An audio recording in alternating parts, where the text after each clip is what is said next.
Okay, 3, 2, 1. We're officially taping the show, and as our listeners know, we usually started with a station ID.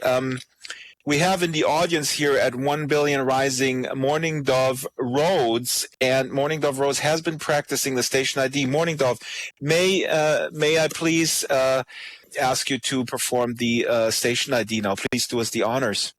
I am Dove Rhodes in Second Life, a lead state manager, and you are listening to the Drax Files Radio with Joe Yardley live from 1 Billion Rising in Second Life. You know what, Morning Dove? A lot of people have enormous problems, and it takes them an hour to tape this thing, and I'm sitting here editing it, and you did a first take. A round of applause for Morning Dove. Let's kick up the show. Yay! Bravo.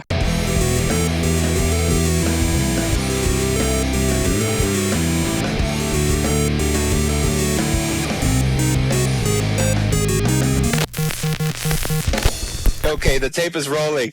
Hello there and welcome to the Drax Files Radio with Joe Yardley. My name is Drexter Dupre. I'm here with Joe Yardley. We are not in 1920s Berlin today, but as you heard in the station ID, we're at the 1 Billion Rising event in Second Life, and I'm on the stage here with Ava Jean Westland and Veronica Gertz. I'm sorry that I butchered your name, but we'll introduce you in detail, and then you can correct me. I think it's Gears. 1 Billion Rising is a movement that seeks to end violence against women all over the planet. The campaign started on Valentine's Day 2012 and is held now every Valentine's Day for 24 hours with song and dance, with drumming, with rising up, good vibrations brought on by music and art. And what better place to do this than in Second Life? 1 Billion Rising in Second Life started a year after the Real Life campaign in 2013, and so this is the third time around that this is happening. On the show today, we'll talk to participants and organizers of 1 Billion Rising, get some background, what is happening, and all that stuff is happening as we go to air tomorrow, so it's happening in the future. We are on a semi-closed sim right now, Joe, but That's we do exciting. have an audience, which is awesome. Yeah. Yes. If you catch this show, and it happens to be Saturday, then hop on in World and go to these events. It's a 24-hour event. We'll expand the conversation later on. As usual, it will probably get out of hand as every Friday. We'll include all sorts of related topics. And, a few housekeeping notes real quick, and then a few virtual reality news from around the blogosphere, and then we hop straight into our main topic.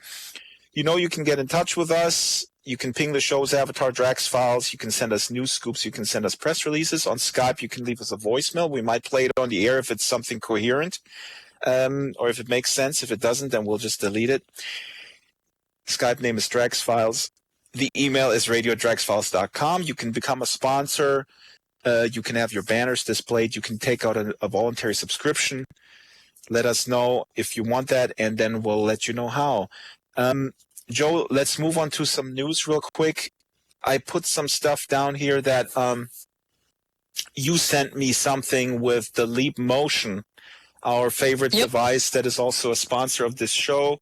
It tracks your hands, and this is something where you can track your hands, and you can actually use a menu inside virtual reality. Mm-hmm. Yeah, I've been saying it since forever that the future of virtual reality is in technology that is that you don't have to wear, because we're already wearing a headset and things like that. So I think the idea is that we get as many gadgets and toys and things that we can use in virtual reality that you don't have to put on your body. And this could be one of those things, because you wears it allows you in world to use your hand as some sort of menu. For instance, you turn your hand upside down or inside up, and you just point at your index finger, and different options appear. And you don't have to wear a glove or anything like that. It's just with Leap Motion technology that just sees what your hands are doing. So you can just use your hands waving in the air and opening and closing and pointing at your fingers. And this way you can access lots of menus. And I think it's also a little bit, I think they call that scaffolding in education, where it's like a little, help sort of in the intermediary, because it's a strange thing when you strap on an Oculus or a related head-mounted display and you're completely blind. And so this way you have those hands, and the hands tap on menus as you are sort of accustomed to in most computer applications, including Second Life. You essentially still, use the mouse and the keyboard. And so that gives you a little a way to help you while the transition is going wildly into the future, with possibly your eyes being tracked by, we talked about it on the show with Magic Leap. They're talking about tracking your eyes, knowing exactly where you look at, and thereby you can have certain functions. So Hovercast is the name of the code, and you can grab that code. And there's a video that showcases what you just described, Joe. And I do think it's actually pretty cool. Something that I think going forward in Second Life, I think is a no-brainer, either here or with Second Life 2.0, to keep some sort of menu structure, but something that you can work with when you're essentially blind with an Oculus on or a related device. Yeah, absolutely. Bring everything into virtual reality. I mean, in real life, we've got hands and feet and fingers, and we don't need any menus for anything. In real life, you don't need to click loads of things to open a door. So, I think the idea is that you try and to put all that into virtual reality as well. Use your virtual hands to open a virtual door. Don't open menus unless you really have to. But there always will be a few menus, so that's why we also need technology that you can use without wearing some sort of harness or, chainmail or armor or whatever. Run around in some sort of crazy device. You're conflicted yourself, Joe. On the one hand, you're advocating those menus, but then at the same time, you're saying we don't need menus. We don't need no stinking menus. What are you saying? I'm saying that we will always need a few menus, because I don't think we can put anything into virtual reality. For instance, in reality, you don't have switches to turn on the sun, for instance, or change the weather. Or, I know Ava Jean, we talked about it earlier. They're both of our guests on stage. I'm sorry to interrupt you. They're in New York City in real life, where they probably would like to have a switch to change the sun and the weather right now. Well, with me, it's the other way around. I live in Amsterdam, and we haven't had one bloody single snowflake all winter. And if I could, I'd switch weather without a doubt. Okay, let's move swiftly through the news section so we can get to the feature section, where we're going to talk about 1 Billion Rising, what it's all about, and learn from our guests. You sent me another thing you blogged about, the Unreal Engine. You occasionally blog about other engines and games where you are just stunned by the visual abilities, and there's a demo from the Unreal Engine which looks stunning, and it leaves you jealous, as you write in your blog. But it's just a demo, Joe. Don't. Why are you so infatuated with? I am a very visual person. I grew up watching old movies, and I've been to film school, and I've made television and film. That's in a previous life. That was rather boring, to be honest. But for me, a lot of things that are important about Second Life and virtual reality is purely visual. I want to see something that's pretty, and that is why I get so disappointed whenever I visit a sim that hasn't been changed since 2007. I agree. Yeah. That's why I want. That's why I want my eyes to be treated. No, that's the wrong word. To get a treat, to be spoiled. Get a treat for the eyes, a spoiler for the eyes. Yeah, I agree with you, but at the same time, I feel that a lot of the window dressing, which is certainly desirable, or eye candy, as Jessica Lyon, I look at the chat here, is put in there, is certainly important. But don't we always argue that we here in Second Life have an immersive experience, and that echoes what a lot of people talk to me about when I interview them for the video series, is that it's somewhat secondary because you have such an immersive feeling through the investment in the community and through your memories, through your individual memories and collective memories that you have to the space, that you can dream about the space and you remember it as if you were really there. Secondary means that it's second on the list of things that's important. That's pretty high up.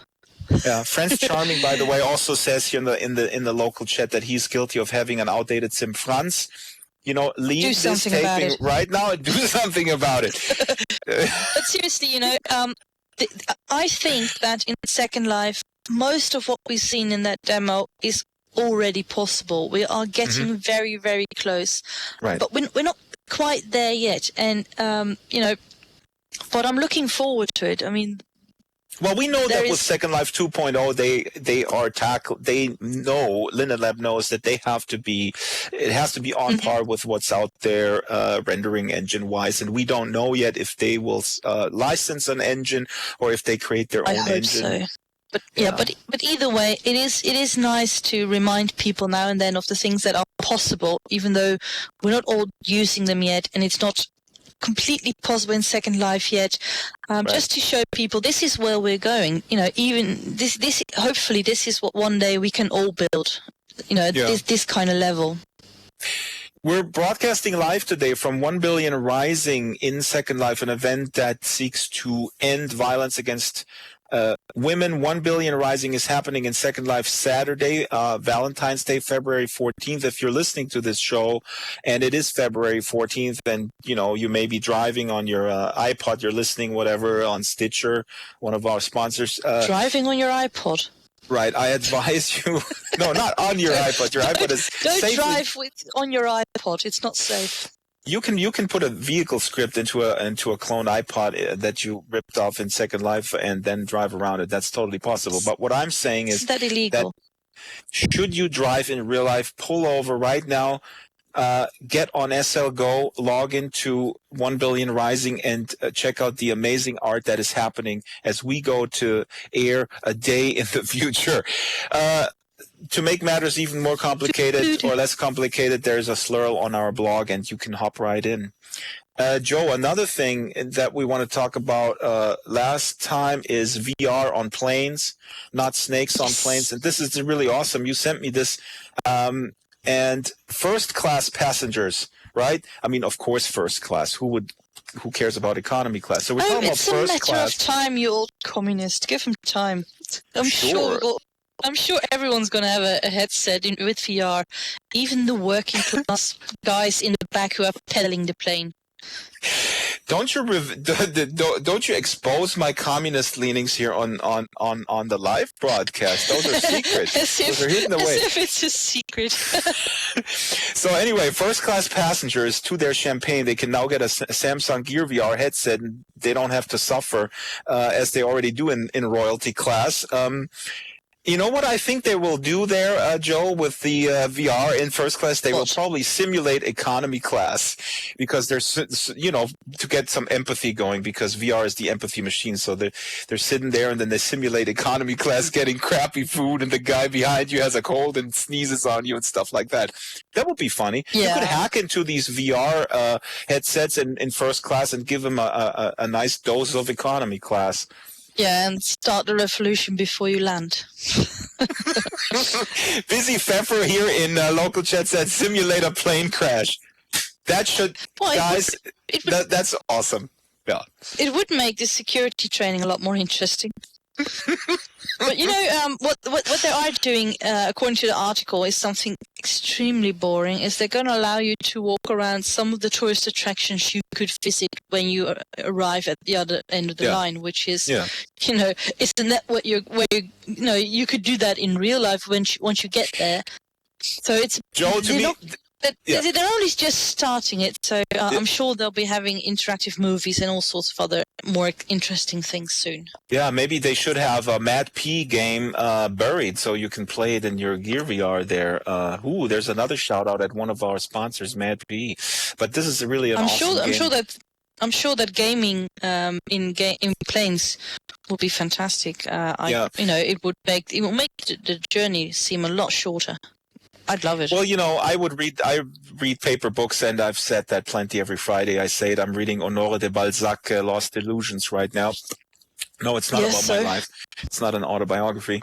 I used to read paper books when I was 6 or 7, and I read Susskind Das Parfum. So, Yeah, Joe, Are we not already everyone is showing a off gifted now? child. Not Are everyone we is a already wonder showing off child. now? Hey, I was only showing off because you keep doing it. Get Yeah, on but with I it. can. But I'm a middle-aged man. I'm in my midlife Every crisis, so people I gotta show up. does. Oh, yeah. Let's Get stick a red to car like everyone and a haircut. these live shows go out of control regularly. Qantas is the airline we're talking about. A flight from LA to Australia. So if you're first class passenger, you will have Samsung Gear VR and you have VR in the planes. Last news item before we go to the body of the show. Ebbe Linden, apparently the CEO of Linden Lab, and it's interesting. I bumped into a builder a couple of weeks ago. I was talking about Ebbe, and she said, "Who is Ebbe?"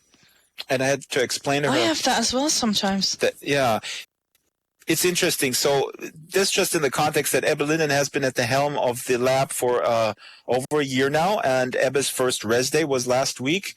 And so, what is his approval rating, Joe? What has changed? I mean, is he doing a good job? And folks in the audience, please, type away. I'm going to try to catch some of your comments here. What do you think, Joe? Well, as far as I can know, besides those few people who don't even know who he is, And they're builders, nonetheless. Yeah, I know. Generally, most people are positive to very positive about him. He seems to be doing rather well. He's.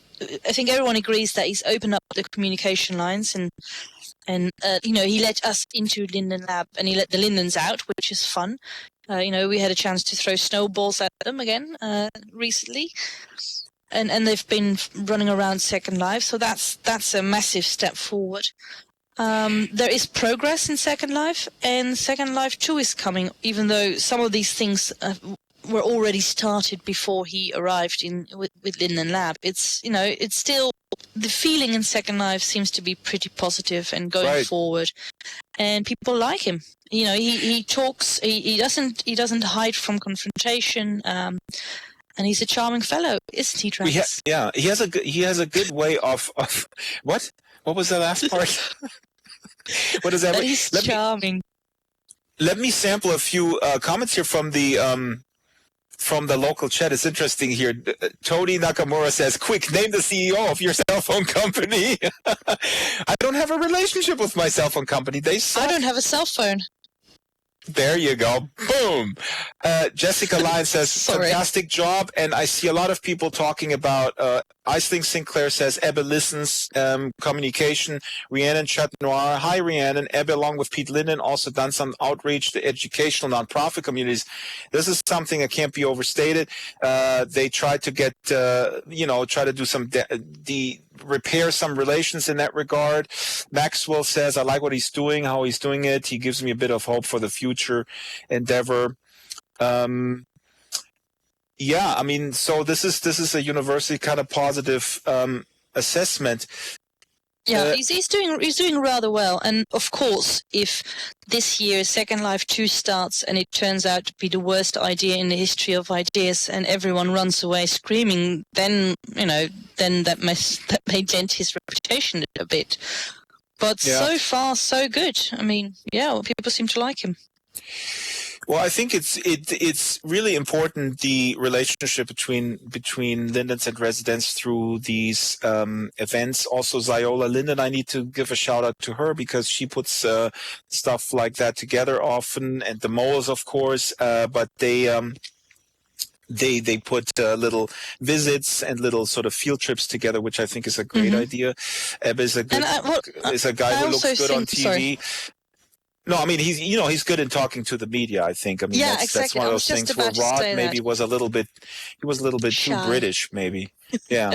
Well, you can't be too British. That's impossible to be too British. But he was, I think that Ebbe has been the CEO who has been extremely good at talking to the press. Better than any of the CEOs I remember, and I haven't been in Second Life that long, I have to say. But he's one of those guys who actually dares to confront the media and dares to try and fix Second Life's reputation. He doesn't pretend it isn't there. He just Yep. goes head in and says, "Yeah, I know, but, bring it on." And as we know, and I want to reiterate this, I said it last week, Rod Humble, former CEO, has just come out with a game called Cults and Daggers, sort of an indie game, very elaborate, with elaborate artificial intelligence features. We'll have him on the show in a few weeks, and also hopefully talk a little bit about Second Life. In I hindsight, had to look up indie game. it's clear that Rod was not very happy in sort of steering this huge sort of behemoth ship versus sort of tinkering away in his garage with an indie game. I think that's really kind of the main issue why he left. Here's a few negative comments about Ebbe. Flea says, like all CEOs before him. The TOS is mentioned, terms of service, with very restrictive terms of service, still not resolved. Yeah, absolutely. That has to be. There has to be. There has to be something. They have to do something about it. I mean, this silence and this. They tinker with it, but nothing is fixed, and then they stop talking about it. And like Xavier says, the second names. People are still not happy with the resident nonsense. I've just been working on a script for something, and just because everyone's got these really messy names, the script's going to get very complicated. There are still plenty of things that need fixing. Overreaching, Mona, is just correct. This is a thank you for this correction. Overreaching is a great word for this. The terms of service are not restrictive as so much that they are overreaching. That is absolutely correct, and this is unfortunately a Silicon Valley big problem that doesn't fall into account that much with LinkedIn and other platforms, but with Second Life it certainly does. I would suggest folks to look up a documentary, Terms and Conditions May Apply, I think is the name of the documentary. Let me look this up real quick. Yeah, Terms and Conditions May Apply kind of traces back the history how Silicon Valley companies were increasingly reaching over and overreaching, and were able to kind of put this into place. It's dangerous times in that regard, for sure. Yeah. I just want to be able to use the textures from that website again, but they won't allow it because of the TOS. We got to move on. The second name issue is an interesting one where I feel that there's many, many different opinions. I think it's not clear cut. Let's move on and just say, Ebbe, happy Res Day and keep going. There's two projects that I'm involved with them, which are very exciting and are very front-facing media projects. I can't talk about them, but they will be public in a few weeks, and it's pretty exciting. Would be nice. It would be nice if we had some sort of, I don't know if you know, a BBC program called Question Time. It would be nice if once a month we had a question time where members of the public can ask questions of the Lindens, where they sit like this, hosted by someone suave and sophisticated like, I don't know, me. And then, the public can just ask all these questions and get some interesting answers. I understand. That's a great just live, suggestion. only an hour, 1 hour a month, because we know they're busy. Office hours, town halls, people are saying here in the chat. Yeah, absolutely. Great idea, just, Joe. Ask about last names, marketplace, why your head is upside down, whatever you want. Well, I know that the Lindens are listening, and it's funny because a couple of weeks ago we posted that picture that is on the NVIDIA homepage. NVIDIA, of course, makes graphic cards, and there was an outdated picture from 2004 on their website under Second Life. There's a list of games that you can play with NVIDIA cards, and then you click on Second Life, and there is a snapshot from 2004. I'm not kidding you. And our listener Yogi Schultz sent that in, and we talked about it. That's even worse than most journalists. Most journalists use pictures from 2007 at least. Right. We talked about it on the program, and then I think about an hour after I posted the show on the blog, I got an IM from Ebbe saying, "Where is the URL to the NVIDIA?" To go, "Oh, hi Ebbe, you're listening. Thank you. Good. Glad to be of service." let's move on here. One more Linda note real quick. Apparently there's some inventory stuff missing, and you guys may know this. There's on the official blog, they're doing a survey, help improve Second Life with the inventory loss survey. So check that out. And I've only got 50,000 things. I thought that was a lot because there's an entire city in there, but apparently it's nothing. It's nothing. Only 50,000. People laugh at me, and I'm thinking, oh, my inventory is so full. Oh, there are people with like 500,000. I mean, guys, girls in the audience, here, Veronica, Garrett's on the panel. That's all right. Oh, 145. Right, who's got the most? Let's do a contest. Come on. Let's do a contest. And while you guys are blurting out these numbers, I want to go to our musical interlude, and then we're going to have our panel. Oh, my God. 230,000. Joe, quiet. We're going to listen to some music while you guys blurt out numbers. We have a musical interlude. Usually we play Second Life musicians, but today we're going to play, of course, Break the Chain, which is the theme song of the 1 Billion Rising movement. It's written by Tina Clark. The music is by Tina Clark and Tim Hines. This is Break the Chain. You're listening to a live broadcast of the Drax Files Radio Hour with Joe Yardley, live from 1 Billion Rising in Second Life.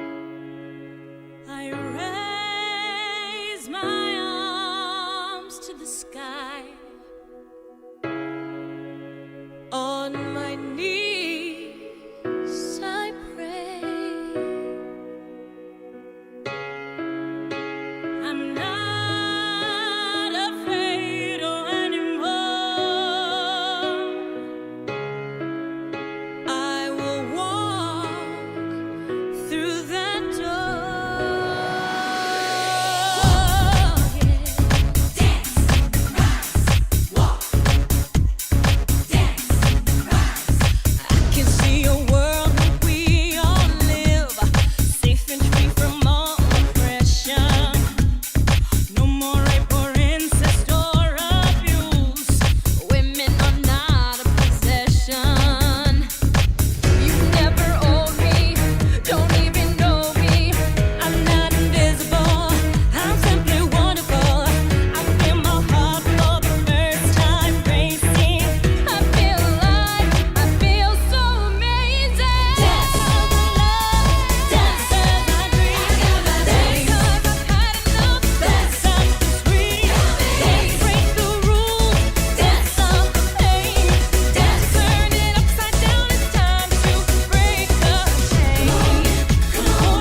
1 billion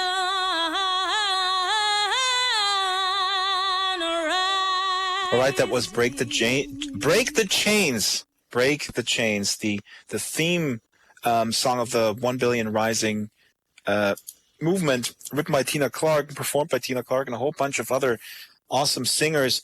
We're back on the air here with we're live from Second Life, not from the Linden Mothers basement, but from the 1 Billion Rising sim that opens on February 14th. We're taping this show a day before it opens. It's a 24-hour event. Let me read from the official 1 Billion Rising webpage to remind listeners what this event, campaign, movement is all about. 1 in 3 women across the planet will be beaten or raped during her lifetime. That's 1 billion women and girls. Every February, we rise in hundreds of countries across the world to show our local communities and the world what 1 billion looks like and shine a light on the rampant impunity and injustice that survivors most often face. We rise through dance to express joy and community, and we celebrate the fact that we have not been defeated by this violence. We rise to show that we're determined to create a new kind of consciousness, one where violence will be resisted until it is unthinkable. So that's from the official 1 Billion Rising website. As we said at the top of the hour, OBR started in real life in the physical world in 2012, and in Second Life in 2013. It's happening as we go to air tomorrow. On the stage with me are a few folks who participate in the event, who have organized this event. Let me introduce here. Next to me is Ava Jean Westland. Hi, Ava. Hello.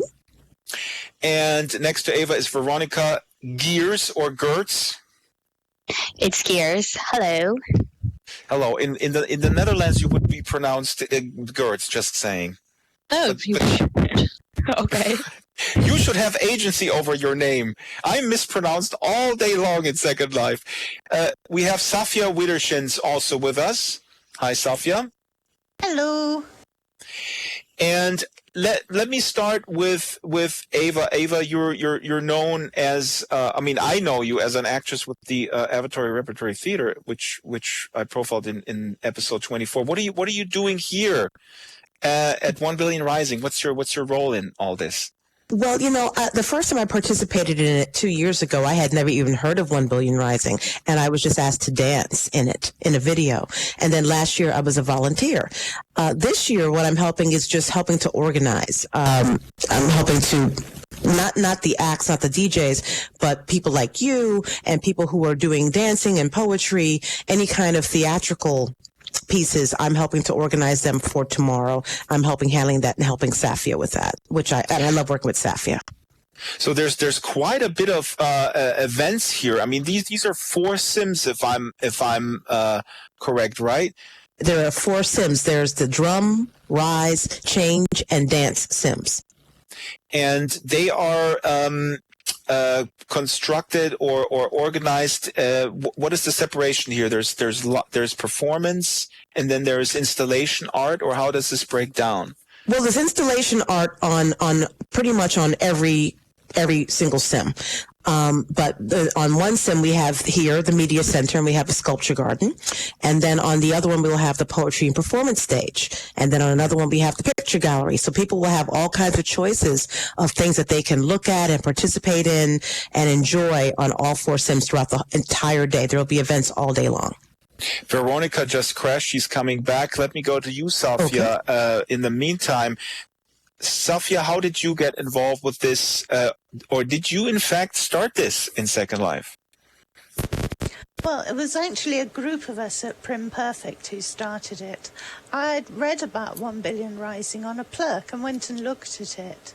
And I mentioned in a Prim Perfect editorial meeting that I thought this was really important and it would be lovely to have something in Second Life that would give people who are in Second Life a chance to join in the 1 Billion Rising movement and offer a chance for people who perhaps couldn't physically get to a 1 Billion Rising event in real life to come here.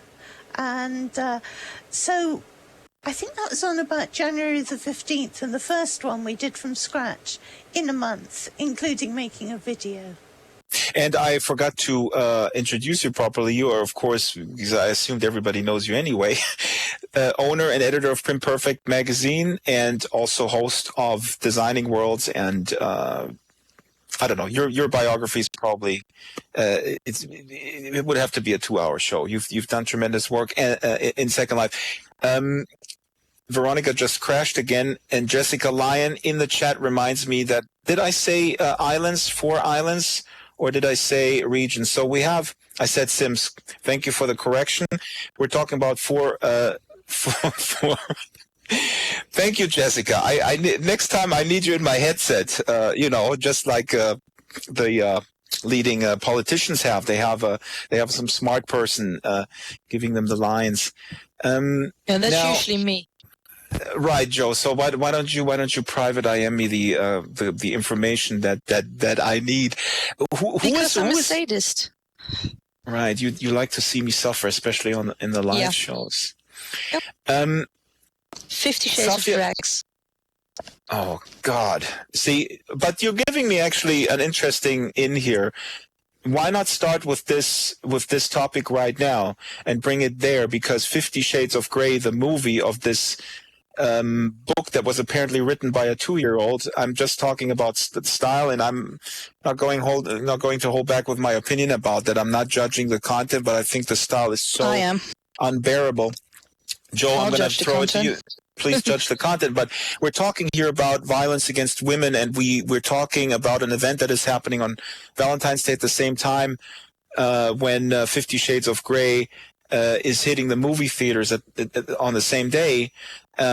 We're talking about an issue in society of rape culture that is quite serious.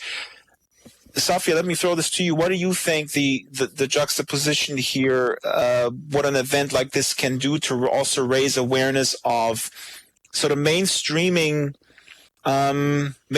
violence against women, if you will? I mean, that would be my assessment of the 50 Shades of Grey phenomenon in a way.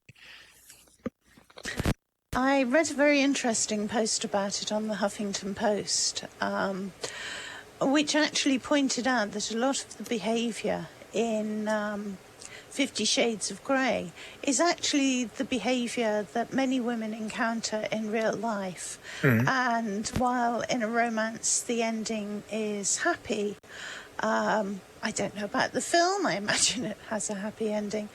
In real life, you don't tend to get those happy endings, and you tend to end up with women in hospital, women dead, women taking refuge in homes for battered women. It's usually in real life, it's not like fantasy, and the endings are horrible. Yeah, I think also rape culture and what is happening over here is one aspect of it, and the kind of harassment that I would think that every woman here could tell stories about, the casual groping, the men exposing themselves, the dark alleys where they've been followed, the minor stuff. Some will have much stronger stories to tell of experiences they've had. And I think there's also the aspects that 1 Billion Rising is worldwide.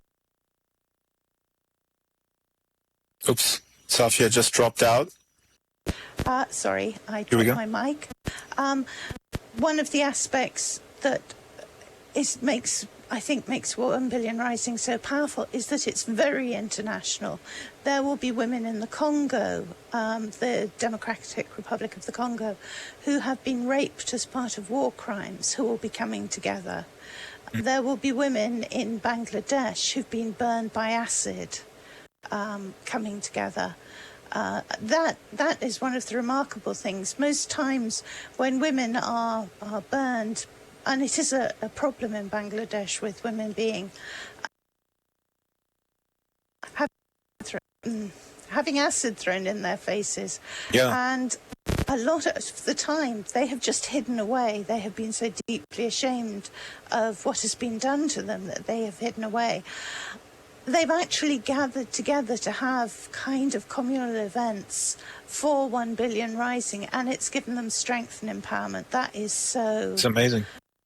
so wonderful. That And thank you, Safia, for bringing this back away from I don't want to give a lot of airtime to the 50 Shades of Grey manufactured campaign here. But Joe, since you mentioned it, you want to judge the content real quick of this? Well, to be honest, I haven't read it and I haven't watched the movie because I'm not into that sort of porn pervy stuff. But yeah, so I have no idea what to say. I'm just getting sick of it being mentioned everywhere, and yeah.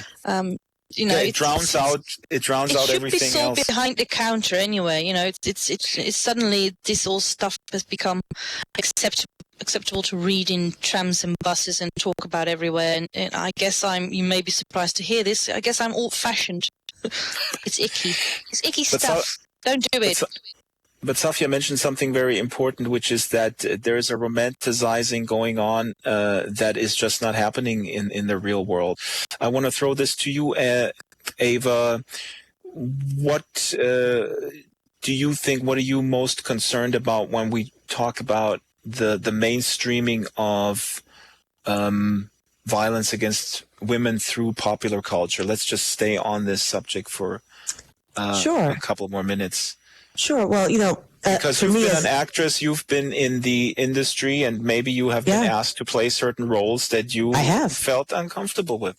Absolutely. And, in certain ways it's gotten better. In certain ways it hasn't as an actor here in the United States. There are more choices. You can say no a little bit easier now without fear of any kind of repercussions.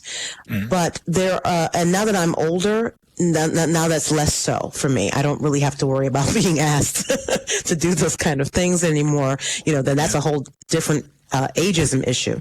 But for younger girls, I see them really struggling with some of the choices that they're given. And I think there's been sort of like a whitewash, and this movie kind of ties into what the whitewashing is, sort of a dumbing down of something very, very serious. Right. And making it not acceptable but palatable. And I think that's a danger. And now I know that there's some people out there who will say, well, the whole thing about the bondage, that's a whole different subject that has nothing necessarily to do with violence. And maybe it does and maybe it doesn't. But I think you have to be very, very careful that you don't cross a line where someone may see something as potentially acceptable that for someone else may not be. And I think that's where the danger lies the most. Actually heard that opinion expressed, which was well worded, where a BDSM proponent said that what the movie depicts is really it's abuse. It's abuse, and what they do isn't. But let's not get into that too much, and I'm not an expert on it either. Last word on this, because I read it here in the chat that Target Serena is saying here that Target stores are putting 50 Shades of Grey products in their stores. I've heard on my local NPR station an advertisement of the Vermont Teddy Bear Company. Yeah, you may have heard that same advertisement. The Vermont Teddy Bear Company has a 50 Shades of Grey teddy bear. Isn't that awesome? Yes, I saw it. Okay, Veronica is back, and she has voice. And I see a little dot over her head. Veronica Gears, please introduce yourself. What are you doing here on this marvelous event tomorrow? Hello, sorry about that. All of a sudden, my voice went right when this started. I'm Veronica Gears. I'm actually representing two performers tomorrow. I represent the United Football League cheerleaders. They will be doing a routine tomorrow, as well as the Shining Starlets. I am part of the troupe of the Shining Starlets, and I was the one that spoke with Ava and Samantha to organize and coordinate, making sure that we were here and involved in this great and empowering event for tomorrow. Now, this is so awesome, Veronica. You're talking about, because I know some people are listening to this show that are not intimately familiar with Second Life, and I like to believe that this is maybe a way in a little bit. You're talking about virtual cheerleaders of an in-world football league. That is just totally. I think that's just totally awesome. So try to imagine real quick that I am your grandmother and I have problems with understanding what a CD player is. What are you guys doing here in world? What's a CD player? Imagine you're Joe Yardley and you have no idea what a CD player is. Okay, so basically, I don't, obviously for people that live in the United States, it's American football. It is basically, it could be women or men, because we empower women to also play as well.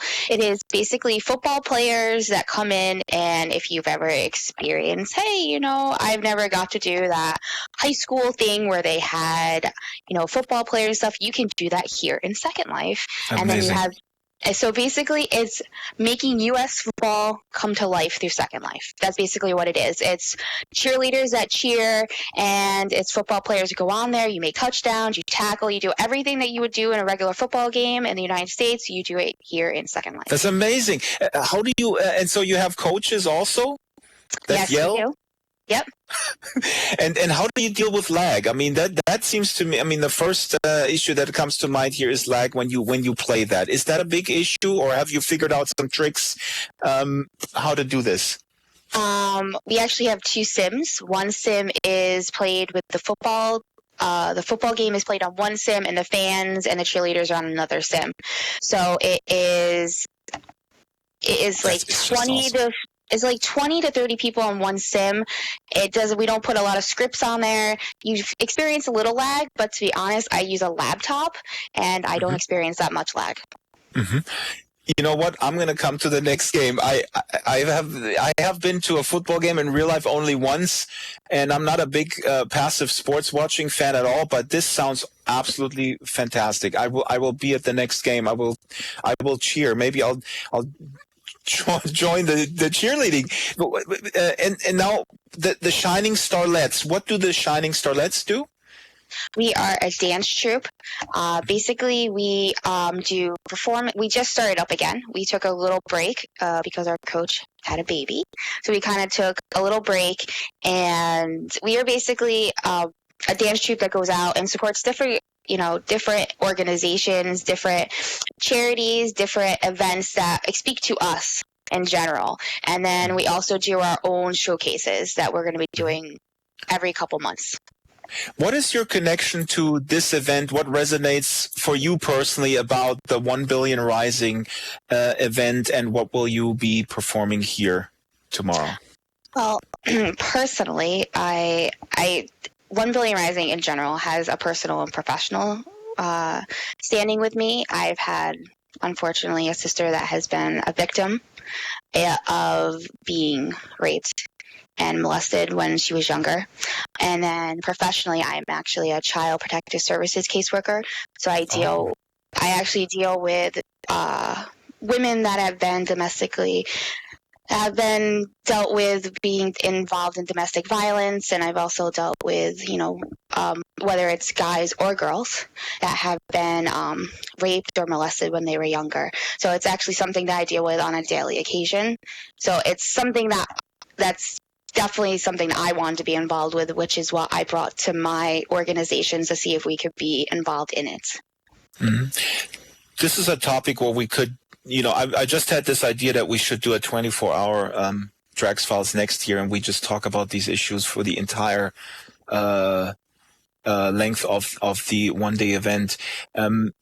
Occasionally I talk about this, that my wife is an attorney at the courts, and she deals with domestic abuse issues every once in a while when it comes up.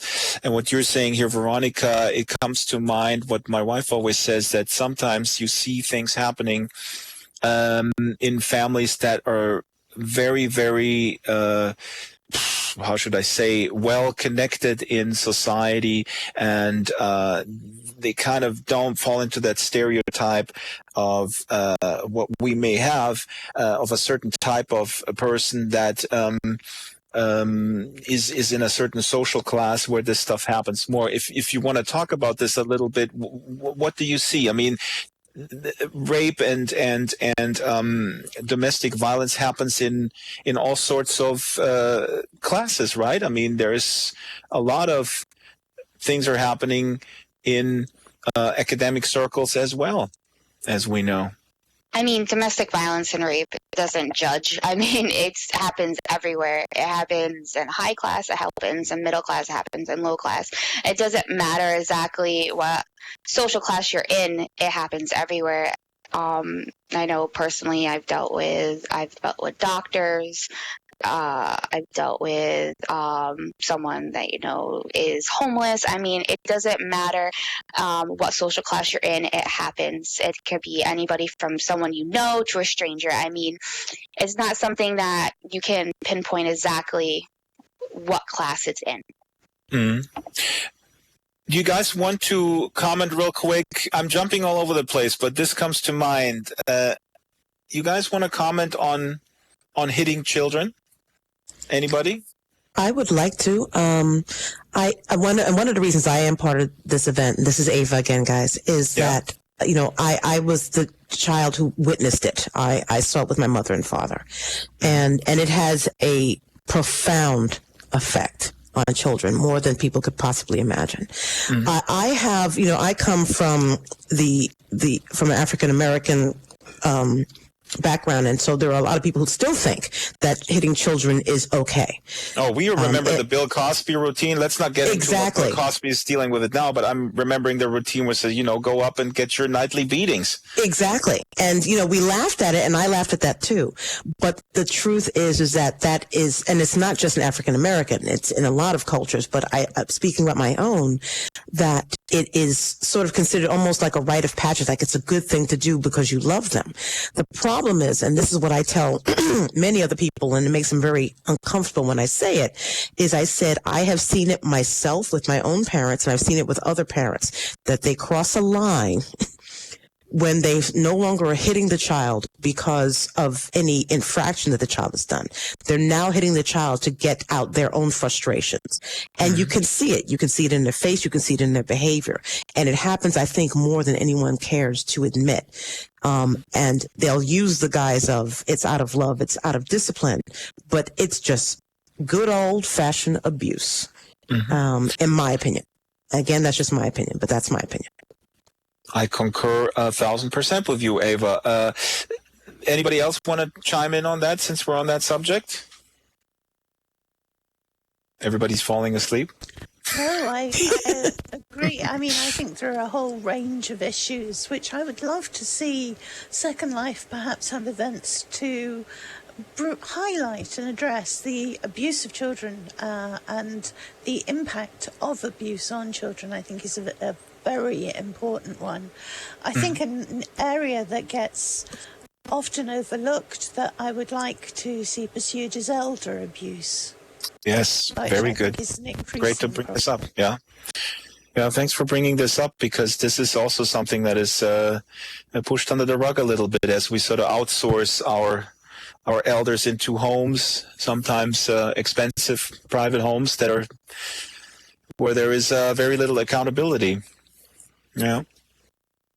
We have a lot of comments here in the local chat. Lauren is commenting here with regard to abuse of children and women. One must consider the religious implications that are often present.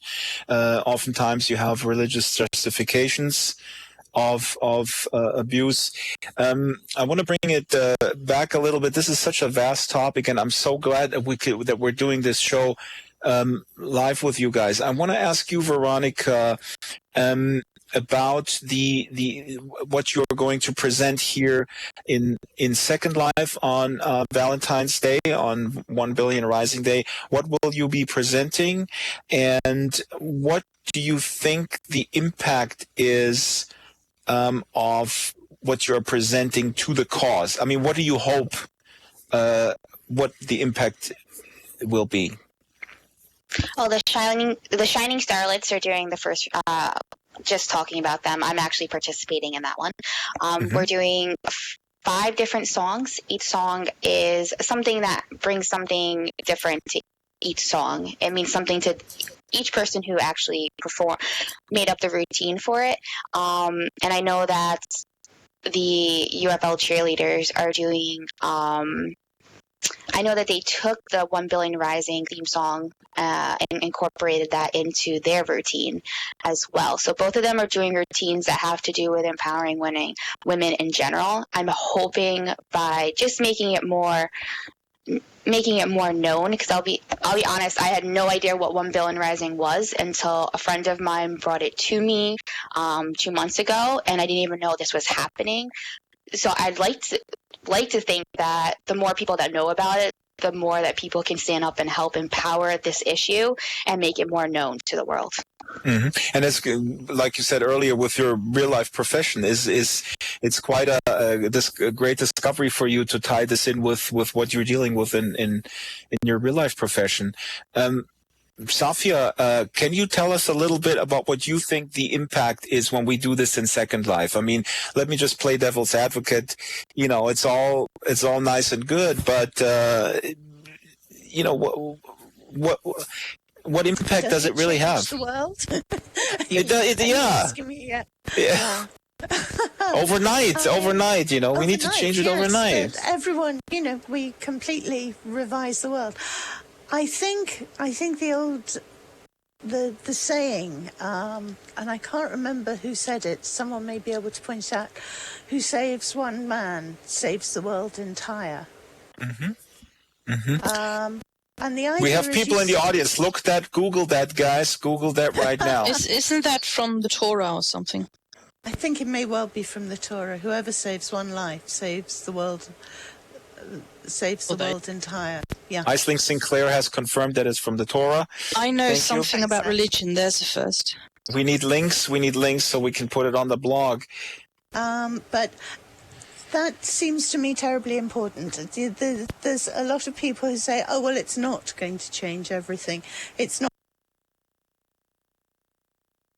Oops, voice is off. It's not, sorry. It's not going to change everything. And no, it's not. It may not even change one thing today. It may make someone think. It may make someone make a change in their life. It may make someone, I really hope, it will make people aware of issues. It will make people aware of perhaps things in their behaviour that they've never thought about, never questioned before. And that is important. That's the change, because we're each placing a stone, and the stones will grow into a mound, and the mound will grow into a mountain, one at a time, bit by bit. That's what it does. In the 1980s, I campaigned against nuclear weapons being based in Europe, and people said, you'll never get rid of them. You know, you'll never get rid of bases like Greenham Common. It happened because people went on slowly, patiently changing the public perception. And yes, as Zinnia says, ripples of change start with us. Zinnia Zauber in the audience says, doesn't it change us when we help others make a change? Ripples of change start with us. I agree. Aisling Sinclair is correcting. Your earlier quote was from the Talmud. We'll link to the Wikipedia page. Safia, you talked earlier about the sort of everyday, you know, harassment of women. I'm here on a panel. I just realized with all women. Wow, it took me almost an hour to realize that. I'm slow. No, but kidding aside, how does this apply to Second Life? Now, we're in Second Life, and there was various, over the years, interesting studies and some research during the Hype Days. I remember a few where people, you know, men went in as females and then experienced sort of harassment. And I'm not only talking about the crazy welcome areas, you know, other places as well. Has anyone of you guys experienced that, and how do you deal with this? Joe, I know how you deal with it. You just smack these guys left and right. But I mean, I'm a fighter. I'll bring it on. but how does this ubiquitous harassment of women how is it reflected in this parallel world that we inhabit here? This is AJ. I think that this is a microcosm of the world. And so it represents what happens in reality. So I have experienced sexual harassment here. I have experienced racism here. So, if a person's a schmuck in real life, they're going to be a schmuck in Second Life, basically. That's pretty much it. It's not this perfect new world that Philip Rosedale designed in his teenage bedroom.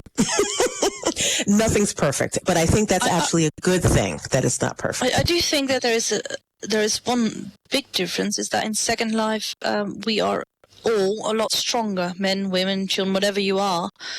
In Second Life you have powers that you don't have in real life. If someone comes to my sim and misbehaves, I can kick them out. For instance, if someone comes to 1920s Berlin, a man or a woman with another person on a leash, I tell them to take it off or get out, because I don't like that sort of thing. But then again, I also kick people out because their skirts are too short. That's the 1920s for you. But this is a very... Yeah, go ahead, Joe. If someone in Second Life is harassing you or bothering you, you can report them, de-arrest them, but you can also kick them into the sky. You can kick them, you can beat them up in Second Life, even if you can't in real life, which, some of us can't. But there's one caveat here, and I remember a discussion when we had Esteban Winsmore on the show, the comedian or griefer comedian, where a lot of people said, it's harassment masquerading as comedy. You can do this, Joe, because you own the sim. But I think there is a parallel in a public space in real life when a woman gets harassed. There's public spaces in Second Life, or even if you're just renting, you can be harassed. Yeah, you can teleport away, but absolutely. But you can instead of running, you can simply ignore them and don't be bothered by it, which is really difficult in real life. For instance, if in real life you're being bothered by 7 people at the same time in a bar, there is very little you can do. In Second Life, you can de-arrest them and just sit there and have a cigarette, and they're just standing there and you're just going, I'm sorry, I can't hear you, bye. So, you have a few more options in Second Life than you do in real life, which are quite handy.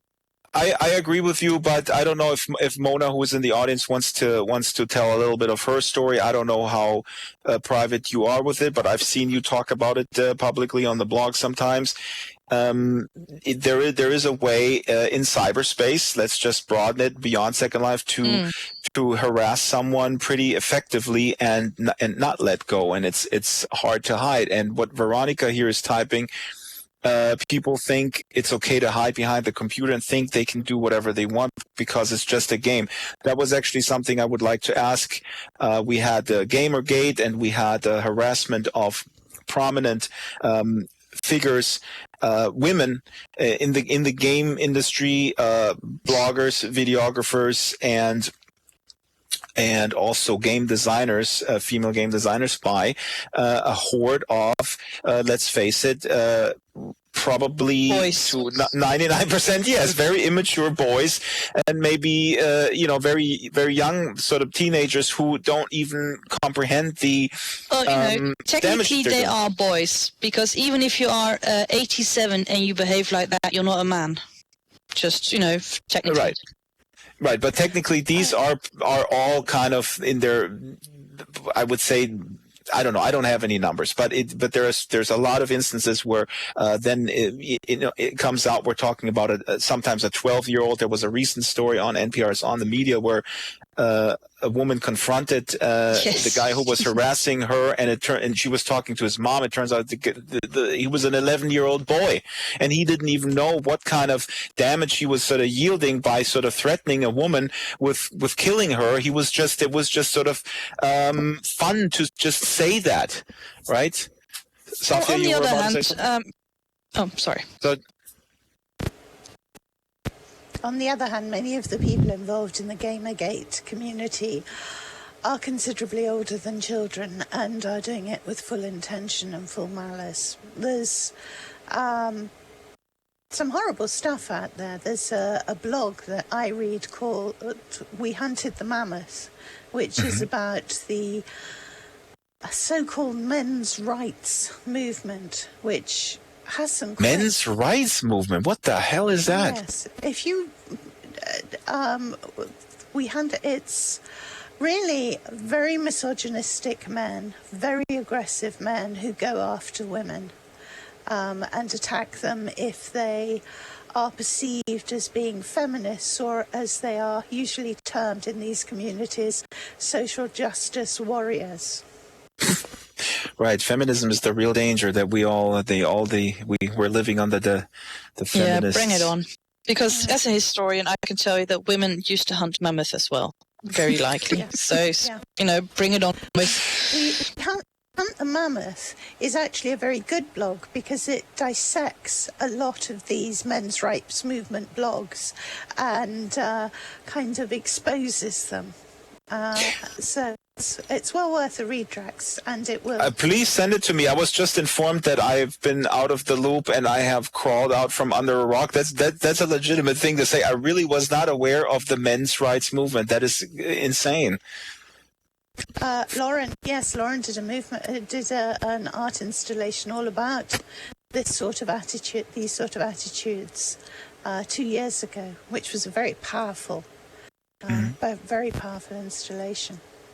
I was aware of instances, but I wasn't aware that there is a real movement that actually has a name and some sort of organization where people congregate and sort of tout these crazy ideas.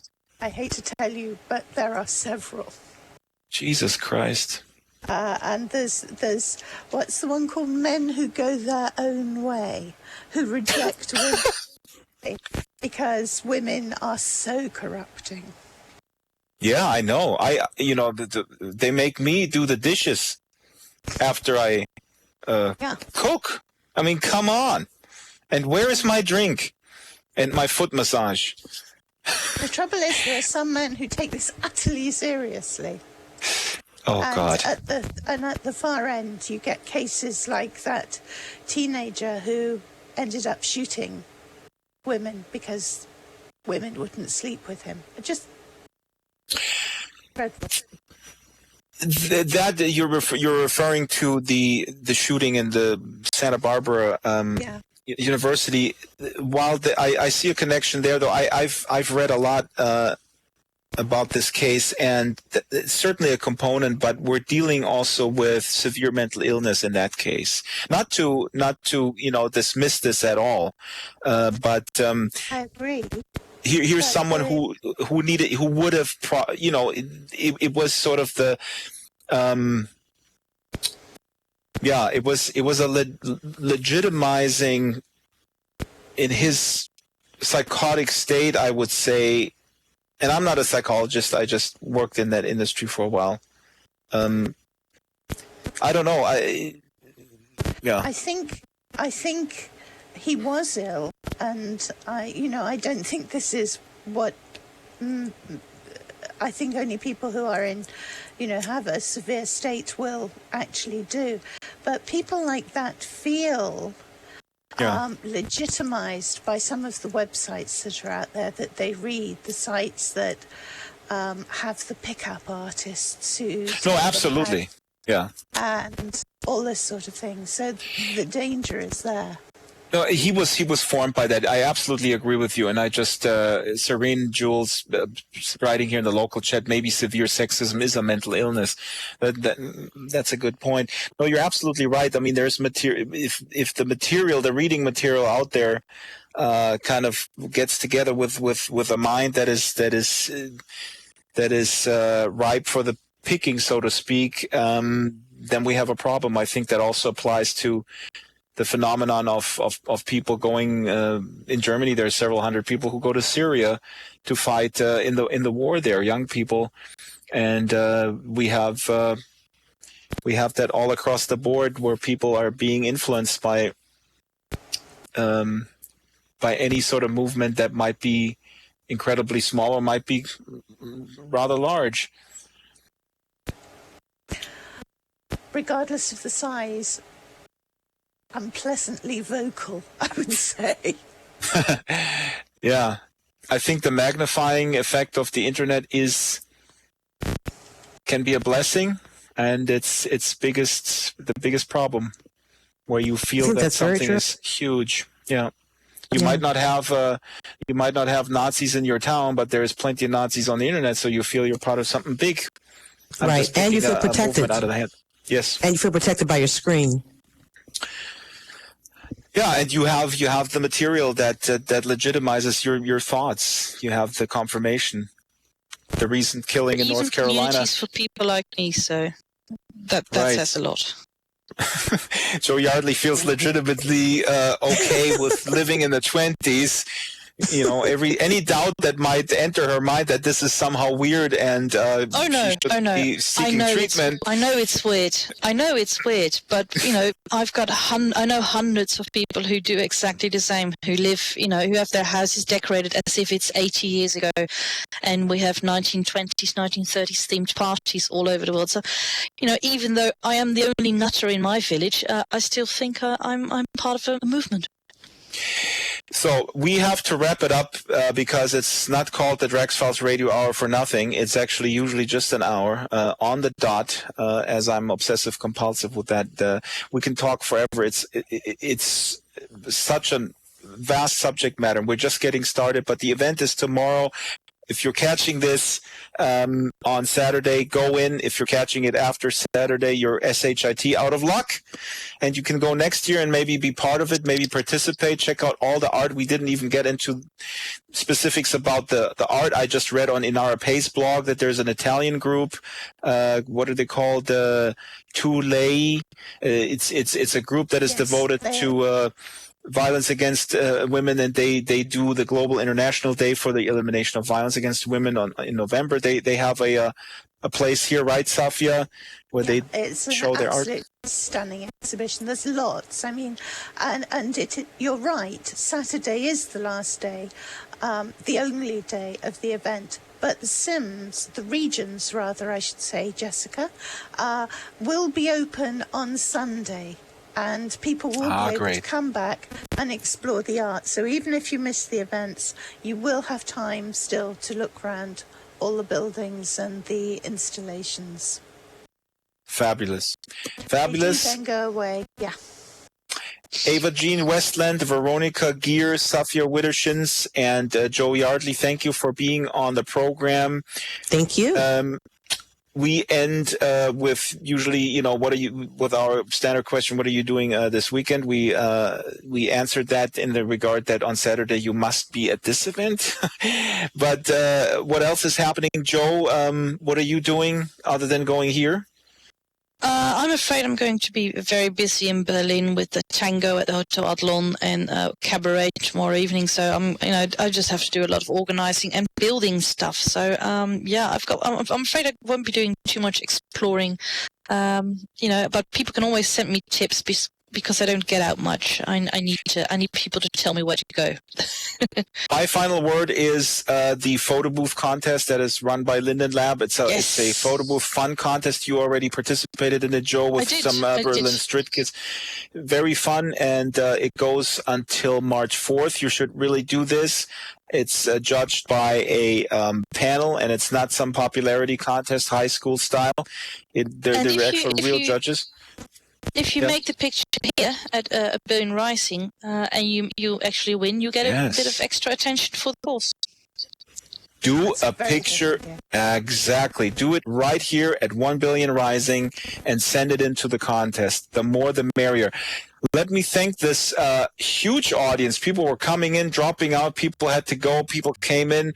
It's really a fun show. We should do live more often, I think. I agree. Has the audience enjoyed this? Darn, I wanted audience questions, but we're running out of time. Let's take 3 audience questions or comments. 3. The first 3. Go. Who wants to say something? You're on the air. Talk. Okay. There's a lot of people want to talk. Well, I guess then we'll just cut to our outro music and we'll enjoy the weekend. Goodbye, everybody. Goodbye, Joe. Thanks, Kristen. Thanks, everybody. Thank you.